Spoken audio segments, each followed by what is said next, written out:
juga punya laporan jelas. Kalau memang keluar, minimal laporlah ke kepala KUA, ada laporan hasilnya. Kalau ada aduan terkait tersebut, jadi teman-teman juga bisa langsung menjawab. Tapi ini sudah kita kirim surat tersebut ke kabupaten kota untuk semua penyuluh, harus untuk masing-masing penyuluh bertanggung jawab dengan kinerjanya. Nanti ada evaluasi juga dari kabupaten kota. Tidak serta-merta penyuluh itu menganggap bahwa aku penyuluh, pertanggung jawabanku gak nanggone Pak Kepala KUA, aku langsung aja nanggone pusat. Nggak bisa. Penyuluh itu mau nggak mau ya tetap atasan langsungnya ya di KUA ya Kepala KUA. Sama teman-temannya juga gitu, yang merasa ada rata sudit, ada yang merasa bahwa oh, aku lulus madya, saya sudah madya, selapung boleh utama. Nah gitu kan, ya paling mentok-mentok ya wis madya. Tapi nggak bisa begitu juga, cara kerja kita nggak bisa gitu, aturan mainnya nggak gitu, karena harus ada laporan yang harus dipertanggungjawabkan. Karena saya pernah dengar di grup, ada di Rio ya, Mas Heri ya, itu ada audit kinerja dari Irjen. Jadi nanti teman-teman harus siap dengan laporannya, RKO dan lain-lain. Ketika nanti ada sampel dari Irjen datang, tiba-tiba datang, ya teman-teman siap dengan laporan tersebut. Jangan sampai itu benar, aduan masyarakat tersebut ternyata benar, tidak ada laporan dan lain-lain. Makanya kita sudah sampaikan bahwa segera melakukan pembinaan masing-masing kabupaten kota, dan juga teman-teman harus siap di evaluasi Pak Sugit. Terima kasih Mas Heru. Terima kasih Mas Ubay. Kalau Kak dulu menambahkan bahwa memang saat ini kan EPA sedang maintenance ya. Tadi Pak Kasubdit sudah sounding, mungkin setelah STQ ini, pelaksanaan STQ di Kendari, kami akan mengundang ketua tim penyuluh provinsi, semua provinsi, dan juga admin EPA provinsi. Nah dari situ nanti EPA-nya sudah kuat, nanti akan kita blast ke teman-teman. Nah sambil menunggu EPA ini kuat, teman-teman tetap membuat kinerjanya, laporan hariannya apa sih yang sudah dibuat, apa sih yang akan dibuat. Jadi kalau kayak tadi benar kata Mas Ubay, ada pertanyaan dari Irjen bisa terjawab, ya paham ya teman-teman ya. Dan itu juga laporannya berjenjang, jadi dari teman-teman kasih ke kota, ke Kanwil, kami baru kami. Jadi kita nggak bisa langsung ke daerah karena sudah ada tangannya. Selanjutnya Pak Kasubdit, mohon tadi jawaban terkait misalnya, coba dong penyuluh dikasih porsi yang jabatan tinggi jadi bisa powerful. Monggo dijawab Pak Kasubdit. Baik, terima kasih. Pertanyaannya hampir mirip ya, setiap provinsi ya. Tadi sudah dijawab terkait mutasi ya, mutasi pegawai atau P3K atau penyuluh. Silakan Pak diatur aja dengan Pak Kabid, mohon izin diatur dengan Pak Kemenaknya aja. Kalau masih satu kabupaten itu memungkinkan untuk dipindah, untuk dimutasi, tapi memang harus ada apa namanya, ada administrasinya, ada persyaratannya. Betul tadi kalau tata cara bersurat, nggak mungkin saya mau pindah saya usul aja ke Pak Kabid langsung. Kita punya birokrasi, kita punya administrasi. Ya monggo yang mengusulkan misalnya kepala KUA-nya bahwa kondisinya seperti ini, silakan diusulkan ke Kemenaknya. Saya rasa itu mudah lah, tinggal diatur di internal masing-masing aja. Yang penting masih satu kabupaten. Karena apa? Kalau dia pindah kabupaten, ini repot lagi, gajinya bisa tertunda dia, karena pindah, ya kan? Pindah kabupaten, pindah satker namanya. Itu ya. Silakan Pak diatur aja ya, karena memang kita tidak sampai ke sana gitu ya. Kalau dari pusat, saya himbau aja ke teman-teman, bila ada terjadi seperti itu, kita juga zolim. Kalau misalnya orang sakit sampai 5 kilo diantar di situ, nggak baik juga. Jadi mudah-mudahan bisa dikondisikan ya. Terus kemudian tadi terkait yang terakhir yang saya ingat, betul memang kalau penyuluh itu perlu diberi porsi ya. Dan saya sudah bicara dengan Kasubdit kelembagaan Pak Wildan. Ini terus-terusan Pak, diskusinya terus langsung. Karena apa? Tidak serta-merta kita harus regulasi itu, karena yang tadi saya sebutkan, tugas penghulu itu adalah menikahkan CPP sebagai pegawai pencatat nikah. Sedang itu undang-undang loh, ada undang-undang, ada perpresnya. Ini yang sedang digodok. Apakah penyuluh sebagai kepala KUA bisa menikahkan? Tidak bisa, karena undang-undangnya, ya kan? Nah itu menabrak hukum nanti, jangan sampai salah. Sebenarnya penyuluh diangkat sebagai kepala KUA itu tugasnya administrasi aja, mengkoordinasikan sebagai kepala kantor, seperti itu. Bahkan bisa yang wanita menjadi kepala KUA. Jadi itu memang sedang di ini masih tarik mengulur ya, karena siapa yang menandatangani buku nikah nanti? Karena penyuluh nggak bisa, bukan urusannya penyuluh, tapi urusannya penghulu itu ya. Nanti juga bagaimana kalau ada wali hakim. Nah ini juga, apakah kepala KUA? Nah kepala KUA-nya penyuluh, kan nggak mungkin. Itu bukan fungsinya penyuluh agama. Ini makanya supaya kita hati-hati juga Pak, hati-hati jangan sampai menyalahi aturan. Semangatnya ingin berbenah, tapi jangan sampai menyalahi aturan regulasi yang sudah berjalan. Nah kemudian tadi disinggung terkait jarak pembinaan yang sampai keluar. Ini saya rasa gini, saya belum menyinggung ya tadi. Kita punya organisasi IPARI, ya. PD ada PD kan masing-masing sudah dibentuk ya, artinya di PD ketua PD Trenggalek ada kan, ketua PD Nganjuk, macam-macam. Setiap kabupaten sudah dibentuk atau belum? Sudah ya, sudah ada ketuanya, bendaharanya, sekretarisnya sudah ada ya.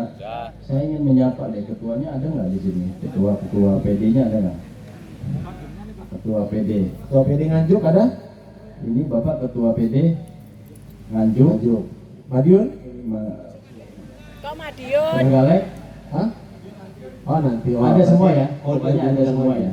Jadi begini Bu ya, Bapak Ibu, saya ingin membangkitkan semangat teman-teman.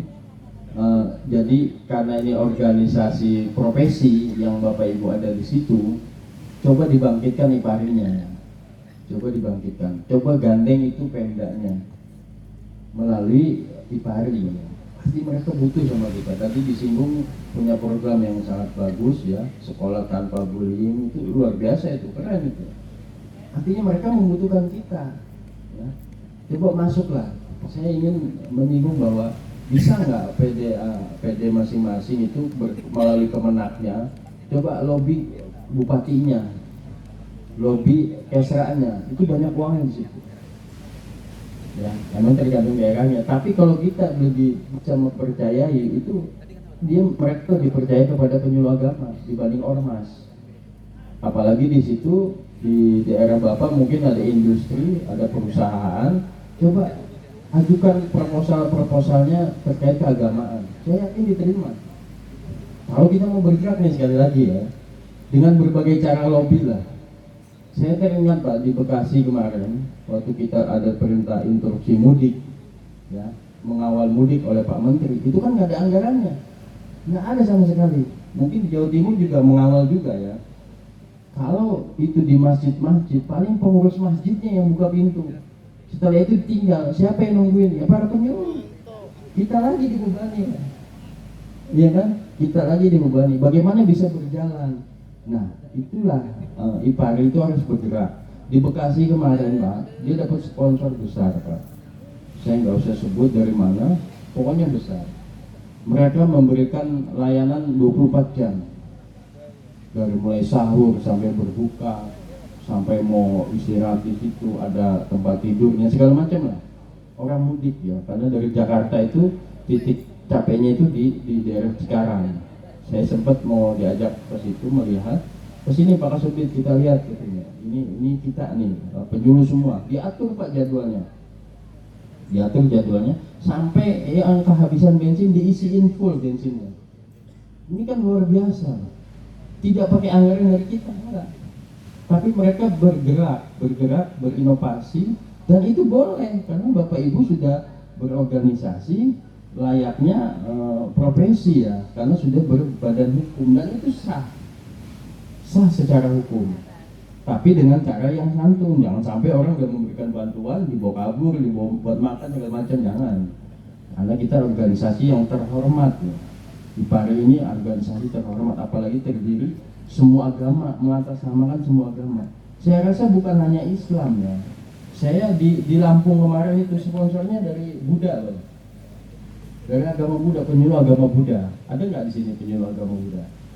Nah, ada ya? Iya, itu kan banyak sekali loh.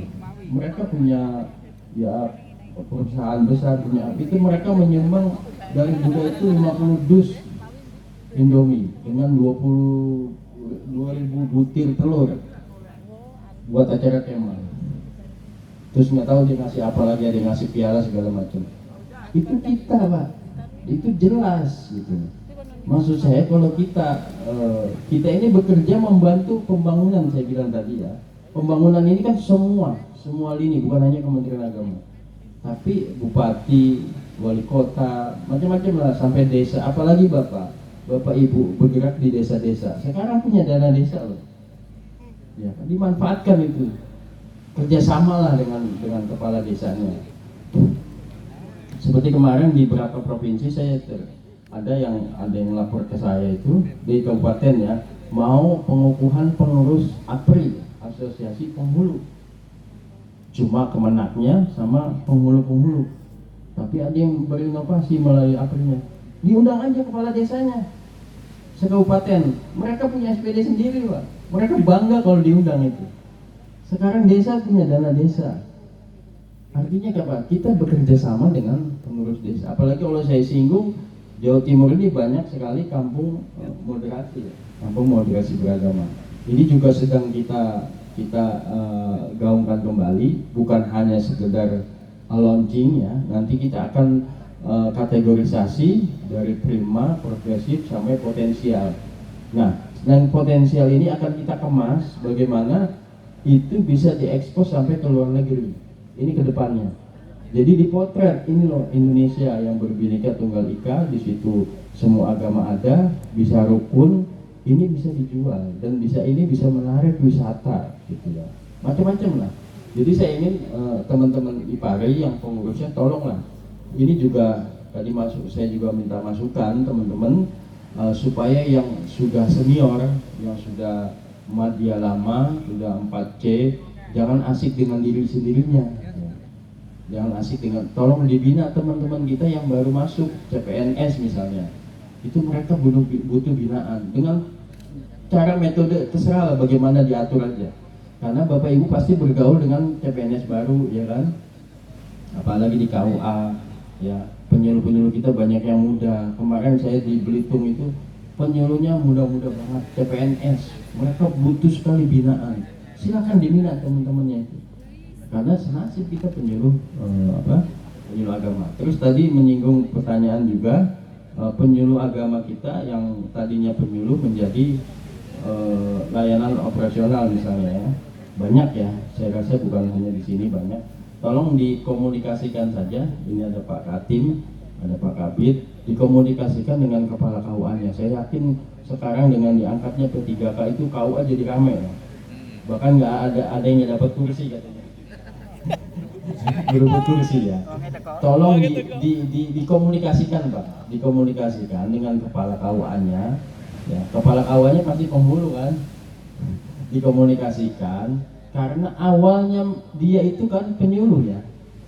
Tapi karena dia nggak ada ijazah S1 misalnya atau formasinya nggak dapat sebagai penyuluh sehingga ditempatkan sebagai SDM di KUA sebagai operator atau penata layanan operator.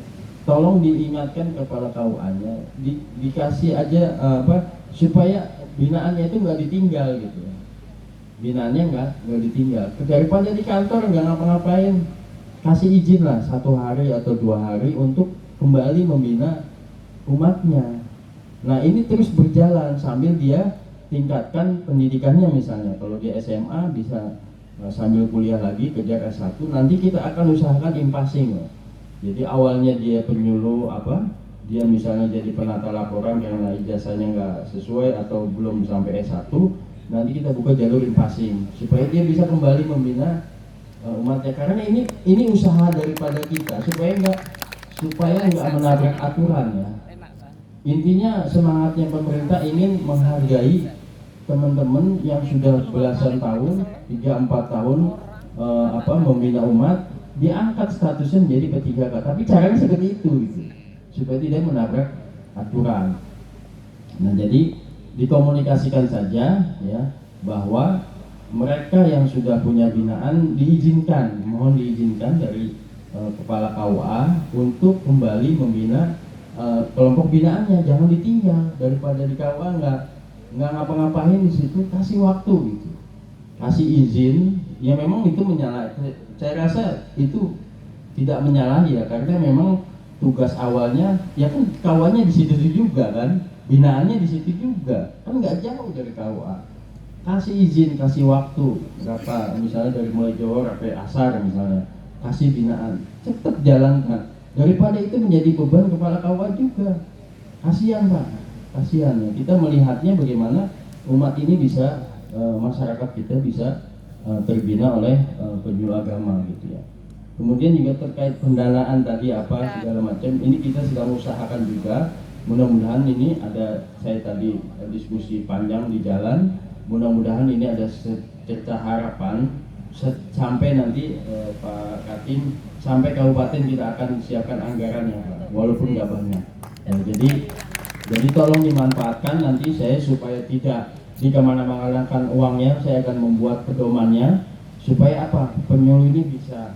Nanti kita akan di situ ada pertemuan-pertemuan, bahkan sampai ke kampung moderasi kita taruh anggarannya Pak di situ.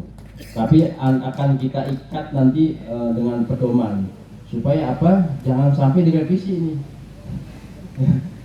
Izin ya Pak Kabid, jangan sampai direvisi. Saya akan buatkan pedoman kita di penyuluh bahwa uang ini ditaruh di sini adalah untuk satu, misalnya buat FGD, buat rapat, transport, macam-macam, buat makan segala macam.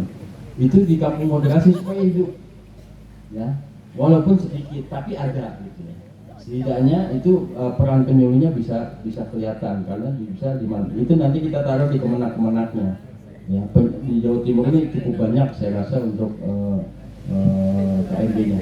Saya rasa itu ya, kalau belum ada yang terjawab silakan diskusi nanti lanjutan setelah ini. Saya rasa ini sudah larut malam ya. Mudah-mudahan bisa istirahat dengan baik. Saya kira itu, terima kasih. Baik, terima kasih Pak Kasubit. Menambahkan tadi kalau saya bilang kok penyuluh nggak dikasih jabatan yang powerful, ada kok contoh aja Jawa Timur Pak Muslim, saya kan Kemenak Surabaya, terus Mbak Wanti kasih Gara Lumajang. Jadi insya Allah usaha tidak akan mengkhianati hasil gitu ya. Terus apa juga terkait tadi sekolah tanpa bullying keren.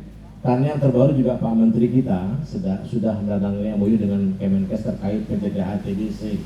Jadi diharapkan semua penyuluh agama, baik itu Islam, Hindu, Kristen, Buddha, Konghucu sekalipun nanti akan ada biasanya pelatihan dari Kemenkes terkait pencegahan TBC. Jadi ya tunggu aja tanggal mainan. Makanya teman-teman jangan merasa aku ujung tombak karena akan bakal jadi ujung tombak, tapi jadikan diri teman-teman bahwa aku adalah garda terdepan Kementerian Agama. Sepakat? Baik, cukup Mas Ubay, Pak Subit. Kayaknya udah pada merem, udah melek. Baik. Kalau ada jarum yang patah, mana cakepnya? Kalau ada jarum yang patah, jangan simpan dalam lemari. Kalau ada kata yang salah, jangan simpan dalam hati. Mari sama-sama kita tutup dengan sama-sama membaca hamdalah. Alhamdulillahirrahmanirrahim. Wassalamualaikum warahmatullahi wabarakatuh. Waalaikumsalam warahmatullahi wabarakatuh. Kita ada foto baru? Ayo.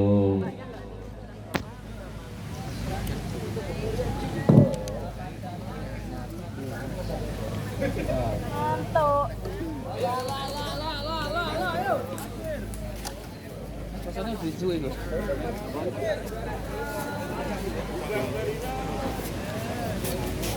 Gus, bareng.